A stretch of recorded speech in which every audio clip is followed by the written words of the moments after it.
After my last video, I thought I'd cover a topic that's a little bit more chill. A topic that doesn't moan on Twitter for 2 days straight after you cover them. And what's more chill than pushing democracy in the workplace? Worker co-ops allow workers to take an active role in the running of their business, and to reward them with a share in the company, therefore no longer needing shareholders. We've all seen over the past year especially, the wealth of billionaires skyrocketing, since much of their wealth is connected to stocks. The workers themselves were the driving force for elevating those stocks, but since they have no guaranteed ownership in the business, the spoils of their labour go to the super rich, while many struggle to pay their bills.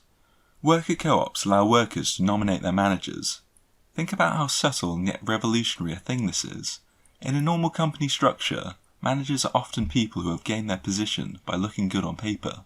They've applied for the position, they've ticked all the boxes by having the relevant work and academic experience, as well as references, and therefore deemed to be fit for the job. This approach is very much a throw of the dice as to whether the manager will be suitable.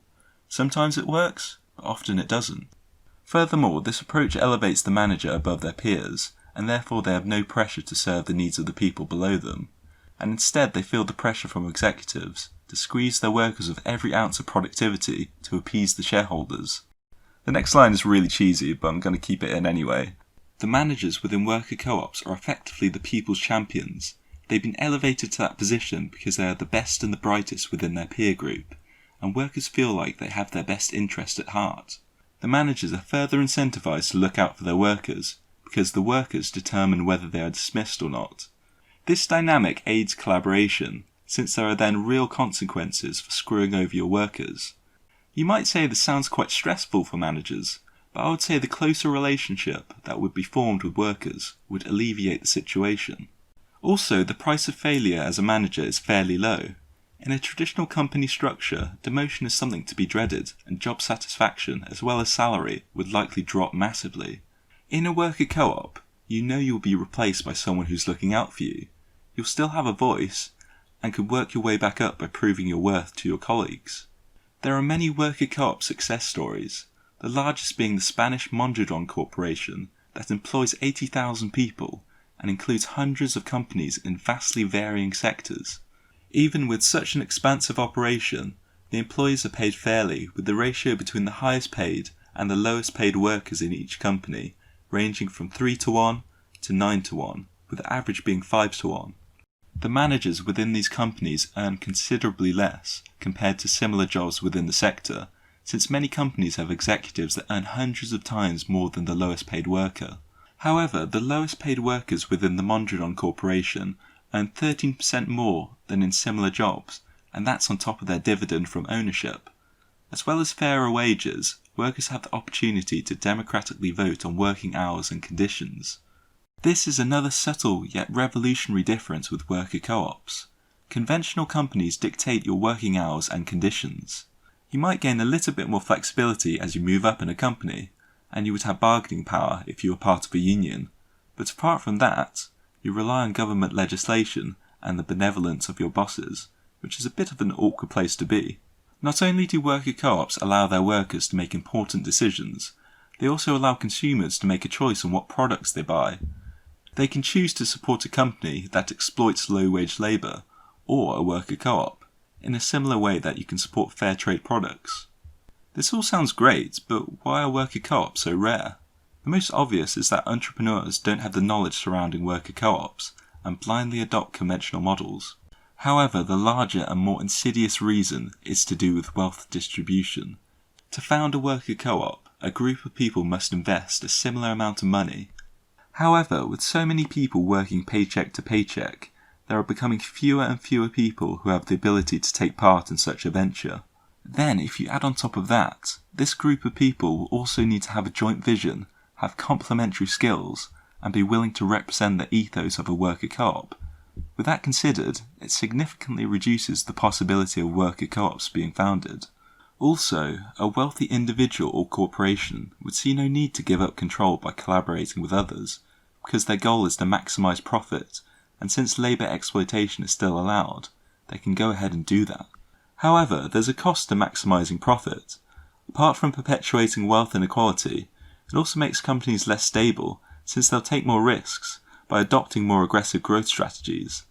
Since worker co-ops are often non-profits, they have been shown to be more likely to survive the first 3 years in business and are better equipped to weather downturns in markets. If worker co-ops were more prevalent, job security would be greater, and therefore the impact of recent events on the economy would be minimised. So how do we create a system that facilitates the founding of more worker co-ops? The most basic solution is to push policies that enable a fairer distribution of wealth, since more people will have the capital to take the risk investing in a new company. Italy introduced a more inventive solution in 1986, called the Worker Law, which allows a group of at least 10 unemployed people to be given a lump sum in place of 2 years of unemployment benefit, to either start a new worker co-op by taking advantage of new opportunities within the market, or buying out their former company, effectively making them temporary venture capitalists, allowing them to save their jobs. The latter point is the most common usage of the Worker Law and has done so much good, since many companies are often stripped of their assets after a buyout, not creating any jobs and benefiting no one but the super wealthy. Worker co-ops would prevent crony capitalists, such as Sir Philip Green, from screwing over their workers. Yep, that's right. This guy's a knight. The UK honour system is completely broken. In Sir Philip's case, he bought the company BHS for £200 million. He then bought the properties that BHS use as stores for £100 million. He then charged BHS £100 million in rent from those properties. He then paid himself £400 million in dividends from BHS, and then sold BHS for £1 to a group of investors that steered the company into collapse just over 12 months later. This mismanagement led to thousands of job losses and pension cuts, since BHS fell into administration with a £571 million pension deficit in 2016. It's also worth noting that the company had a pension surplus of £5 million when Sir Philip bought it. While all this was going on, Sir Philip was splashing out on super yachts. If worker co-ops were more widespread, people like Sir Philip would be prevented from wielding such power over their workers. While worker co-ops don't always resist the forces of capitalism, even the Mondragon Corporation employs significant numbers of temporary workers with little chance of becoming members, and have ownership of some companies that are not worker-owned, as well as exploiting low-wage workers in developing countries. Only half of their businesses are worker co-ops, and a third of their employees are members. This being said, they've done huge amounts of good, and they've shown that worker co-ops can be competitive against other company models, and are one of the best solutions we can implement in the here and now to tip the balance of power within our economies. Dignity needs to be returned to low-wage workers especially, and they will need to be given a voice to achieve this. If worker co-ops become more widespread, they will certainly change the way we think about work, since we will literally be more invested within it. If you enjoyed this video, make sure to like and subscribe and all that jazz to help the algorithm.